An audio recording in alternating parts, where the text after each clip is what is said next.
It's Birmingham today. I'm going to go see Will and Zara tomorrow. It's such a beautiful day. I don't know, maybe I can catch Will out in the fields today. I don't want to waste a beautiful day like this. That's an old phone box. And it's been repurposed to a defibrillator. What? Interesting. Now this is very British.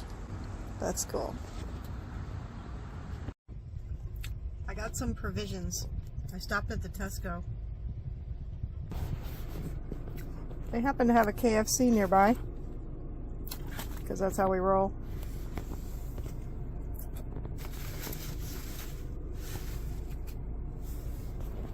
Wide lens on, the front camera doesn't work. Oh, okay. So that's like one of the differences. Yeah. So you can't really see if you're talking to yourself. Yeah.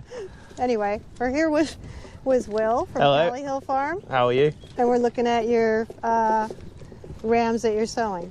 Yeah, so these are all what we call shearling rams. Shearling rams, okay. And these are all pedigree clins, so they're all going to be registered. They go for inspection in about a month's time. So these are a year old. And you've already gone through them and yeah, so we go through them really strictly, so they're bred on performance, looks and style. So they're literally our top 5% of rams from all the lambs we had.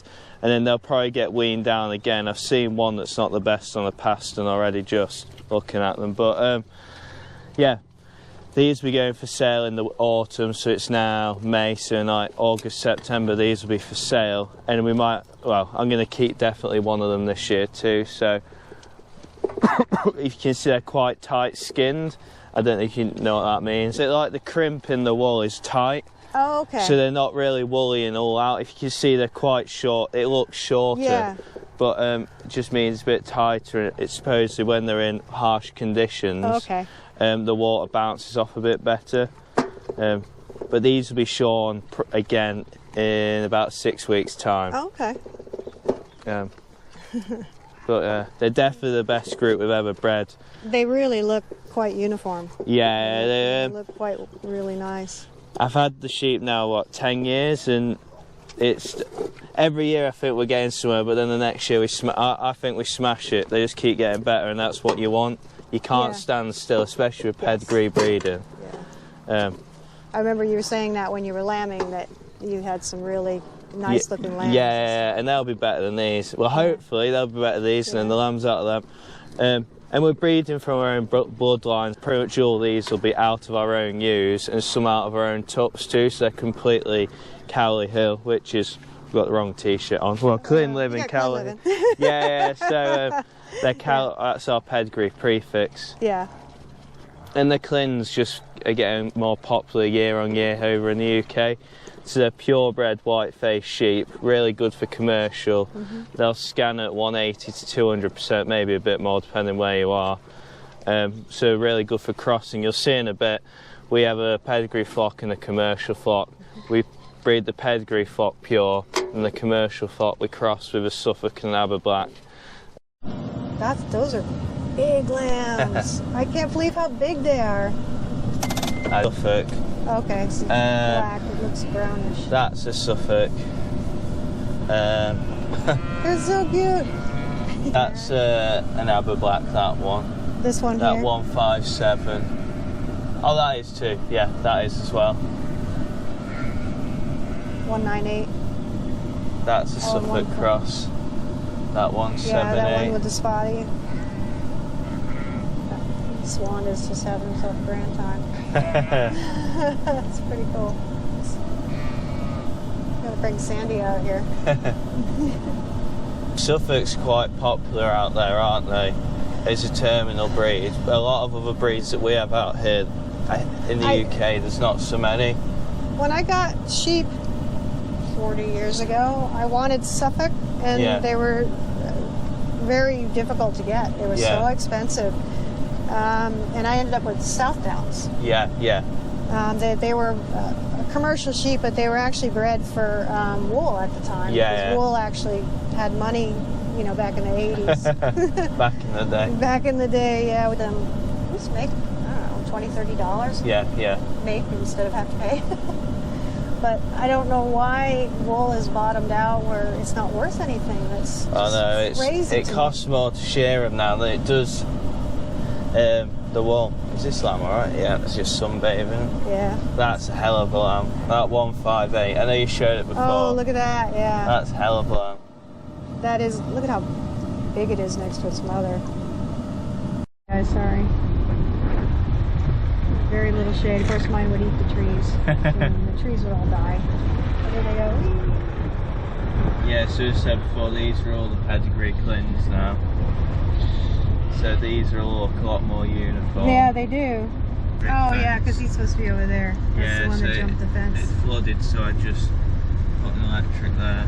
They respect it really well, touch wood. Oh, good. Oh, look at these. It's very picturesque down there. Nice. And this is the upper handling system. Oh, right. Yeah, this is where your rocker is. Okay. Yeah. Well, I move it round, but yeah. They haven't bred with this year. These are the ones you're keeping back? Yeah. So all the white ones are all pedigree, and the brownie ones are Roussan crosses. Oh, so you have some of them too? Yeah. For the big flock. Okay. There's a dozen of them, and there's 55 of the pedigree clins.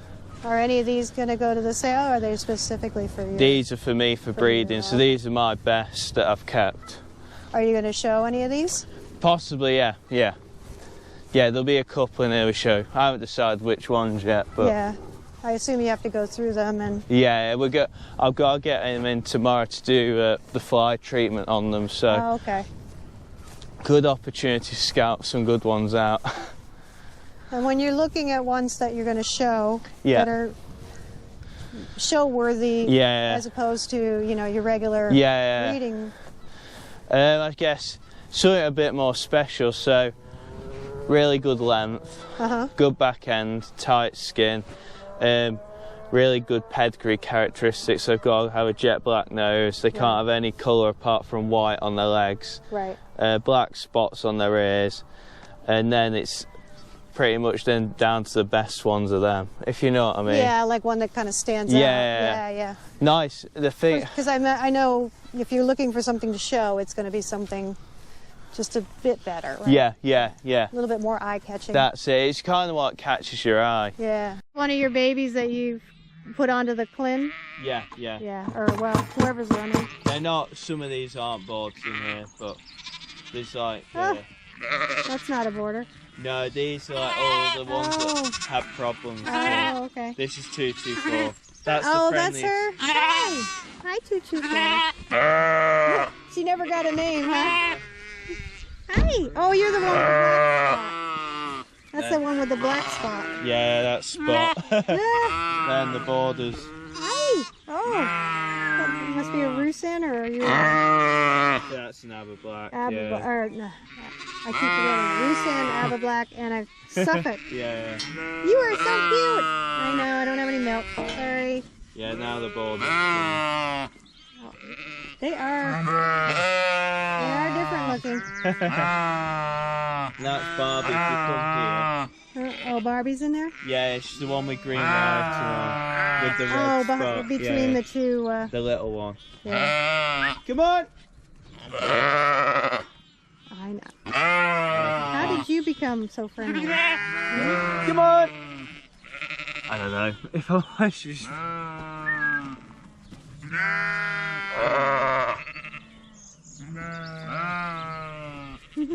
They're so cute.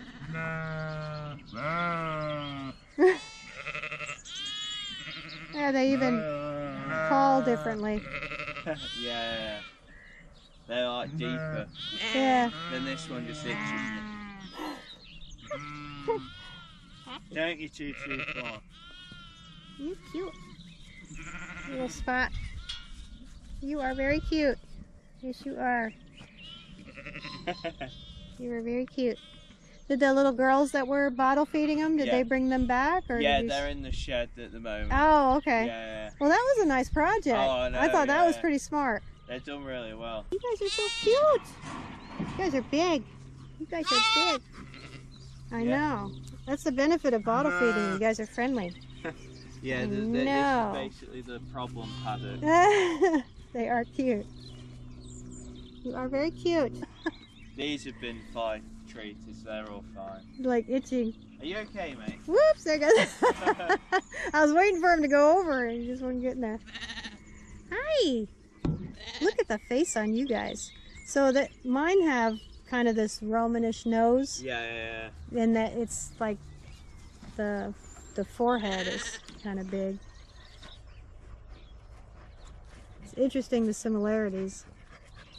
Hi, how are you? Hello.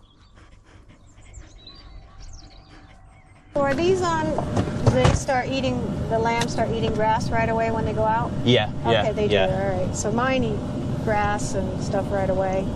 So I didn't know, like Sandy has the creep, but she puts it in when they're older. Yeah. So I didn't know if they start eating. These are on creep, but they'll eat the grass too. This year we're trying really hard to get the perfect grass sward so we get these lambs growing as well as possible. Right. Just grass is the cheapest form of protein. Right.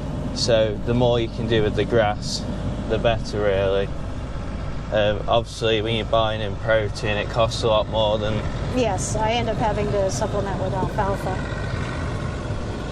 because we don't have grass generally in the summer. Yeah. So it's not ideal to be growing lambs in your ewes in the summer, but I supplement with the alfalfa.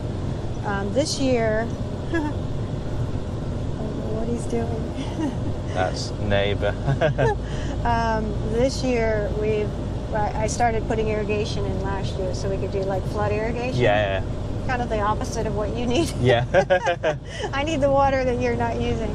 Yeah, these down here, fields all got flooded this winter. Like, I think I put in the videos, but this field, so the river's all the way down that end. Oh, it did, okay. Yeah, where those trees are, and the water came up past this gate. Oh my God, it was that like deep? Yeah, it was like up here. If you were down there, you'd be dangerous to come in here. Yeah, I remember you couldn't put them in some of the fields. Yeah. And then you had to rescue them. And were you rescuing them out of this? No, so we rescued them from where the ewe lambs are, which I'll show you next. Oh, okay. That's even wetter than down here, which is a challenge. It's just one of those years that you get them. That shouldn't have a long tail. Terrible. Yeah, hopefully you won't get that next year. But, oh my goodness. Fine, do that, and then I'll put some feed in the crate feeder. Oh, cool. Yeah, I love the electric fencing.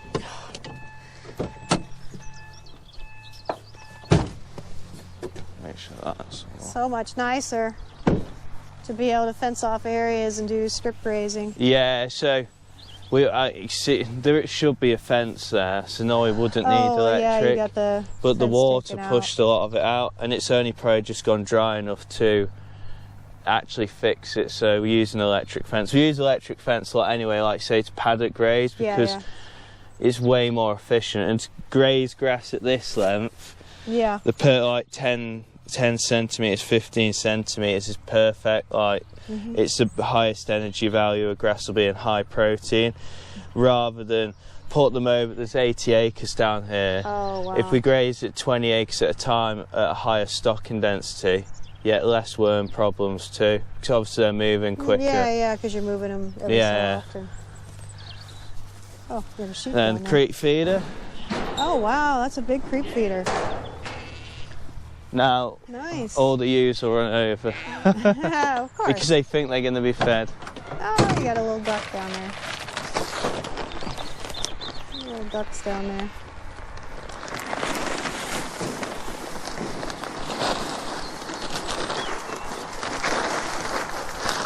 People spend a lot of money to put ducks on their... That's cute. Yeah, I like these creep feeders. One thing I've had a problem with is I've used pellet sheep feed. Yeah, like and then this. they get choked. Oh. So I've kind of gotten away from it, and I've gone more with the alfalfa. Yeah, I'll show you. So this is what we... Have you had any issues with choke? Not too bad. So we use these Crete pellets. Oh, that's much. Well, it's a little smaller than what And I then got. we mix it with. If I can, oh, just like pour. I'll pour. like Get another bag. It's We got mix. like different oat and. This is what we call the coarse mix. Okay. Yeah, I saw you give it to the rams. So it's a lot. It's a mixture of all the raw ingredients that they put into the pellets, and then it's covered in molasses to make it even more. Yeah, palatable. Yeah. So they do really well off this. We didn't used to. We used to always just use the pellets. We find they go a bit stale on them once they get to like 8-10 weeks old. The ewe lambs, we put them on just straight grass anyway when they get weaned. Yeah. Because we want to perform off grass. Right. Yeah. Whereas fat lambs, we want them gone. Right. If you know what I mean. So you gotta feed them more to get them. Yeah. Yeah. Plus, to be fair, years going forward, we might not need this. The better we get with the grass, but for now. Well, this year you probably get. Yeah, are well, you you using more of it because of the. No, we're probably. Funny enough, we're probably using less. But if you can see all these areas where we're missing out on normal grass production, and until we got FERT on 2 weeks ago, and we were struggling for grass. So as long as they're on this, if we do get a drought or a wet period, we know they're getting the protein and the feed that they need. But they'll eat less of this the more grass there is. So, well, I always find they eat, if there's grass, they don't touch this as much. Oh, that's good. She's like, what do you got for me? Nope. Not as friendly as too far. That's funny. That's Sophie's favorite sheep, and she's not as friendly as that one. No, I train them better.